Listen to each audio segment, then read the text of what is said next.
అధ్యక్షుడిగా పల్లా శ్రీనివాసరావు యాదవ్ నియమితులయ్యారు. ప్రస్తుతం అధ్యక్షుడిగా ఉన్న అచ్చెన్నాయుడు మంత్రిగా బాధ్యతలు చేపట్టడంతో పల్లా శ్రీనివాసరావుకు టీడీపీ అధిష్టానం రాష్ట్ర బాధ్యతలు కట్టబెట్టింది. కాగా పల్లా శ్రీనివాసరావు గాజువాక నుంచి రాష్ట్రంలోనే అత్యధిక మెజారిటీతో గెలిచిన ఎమ్మెల్యేగా ఉన్నారు. బీసీ వర్గానికి చెందిన ఆయన విద్యావంతుడు.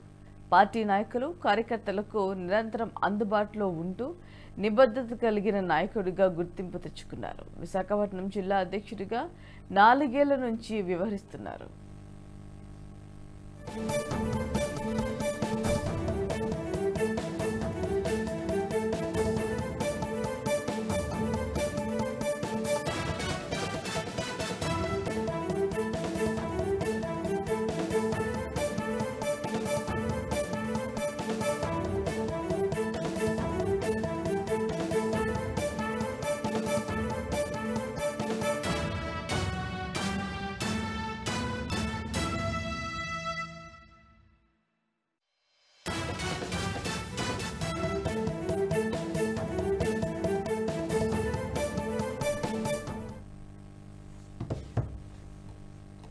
ఈ వీడియో మీకు నచ్చినట్టయితే లైక్ చేయండి, 10 మందికి షేర్ చేయండి. అలాగే కామెంట్ల రూపంలో మీ అభిప్రాయాలను మాతో పంచుకోండి. Nationalist hub group of channels ను సబ్స్క్రైబ్ చేసుకుని తెలుగునాట జాతీయవాద జర్నలిజాన్ని ప్రోత్సహించండి. ఈ వీడియో కింద ఉన్న బెల్ ఐకాన్ పై క్లిక్ చేయడం మర్చిపోవద్దు.